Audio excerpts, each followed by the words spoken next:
Hi, my name is Shami, and I've been doing digital art for almost 6 years. And today we're talking about the one art fundamental that single-handedly changed the way I paint and took my art from this to this.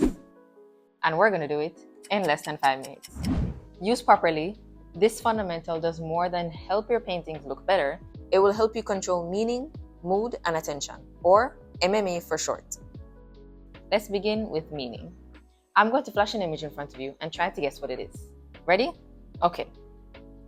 I showed that image for just 10 frames, which is exactly 0.33 seconds, and chances are you recognize that it was a tiger.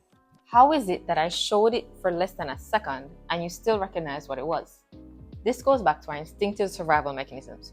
When humans way back when used to live in the wilderness, they had to notice things quickly. Sudden movements in the shape of shadows could mean danger, like a snake or a predator, or something that could mean the difference between life and death. It was literally a matter of survival. And in the dark, you couldn't see any colors.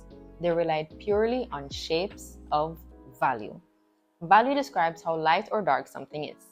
And it's one of the most important principles in designing clarity in your image to help define what you want your viewer to see. The values in your painting can be designed based on light and shadow or on local color, or it can be both with more contrast given to one of the two. Light and shadow gives more importance to the form of an object and emphasizes its 3D nature, whereas local color design relies more on graphic 2D shapes. Whichever one you decide to go with, the clearer you design your value shapes, the stronger and more readable your image becomes. Good value design will better help the viewer understand what your image means and what you're trying to say. Here's one of my old portraits where the values are really muddy and the shapes are not clearly designed. And here's the same portrait after I paid more attention to the value structure, thinking more intentionally about light, shadow, and local color.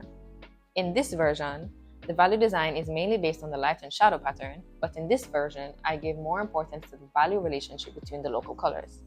So as you can see, a clear value structure can quickly make your painting stronger by helping the viewer understand the subject and meaning of your image more easily. On to the next point, and how value affects mood. The mood of your image will be determined by the range of values that you use. If you use many dark values, the painting tends to take on a more negative emotion, such as scary, sad, or lonely.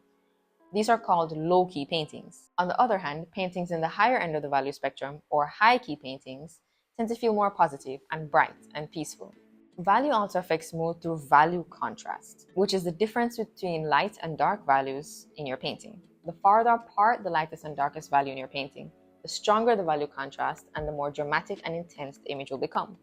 When the values are closer together, the contrast is softer and the image usually feels calmer and quieter and more peaceful. Here's an example of how the same subject matter can take on different moods based on the value structure. This image has mostly light values and feels bright and positive. But if we make the values much darker, then it suddenly takes on a more negative and sinister mood. Now for the final point, and how value affects attention.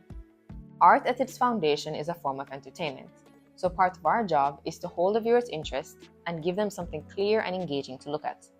Let's look at this image. Most people will look here first, because this area has the strongest value contrast. We have one of the lightest values placed right next to one of the darkest values, and our eyes are naturally drawn to that strong difference.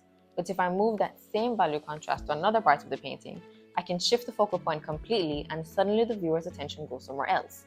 That's the power of value contrast. It helps you control where the viewer looks and what feels important in the painting. Value is not the only way to do this, but it's definitely one of the most important. Another way value helps guide attention is by leading the eye through passages of value. These are shapes of value that have a directional force to push the viewer's eye in a certain direction, often towards focal point.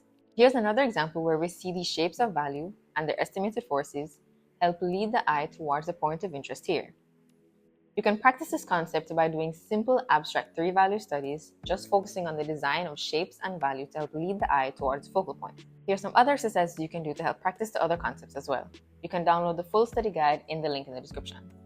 If you work through these exercises and learn how to use value intentionally, your paintings are guaranteed to become clearer, more emotionally effective, and more focused. If you like this video, you will definitely like this one where I talk about how I compose my paintings using a simple 3-pillar framework. Thanks for watching.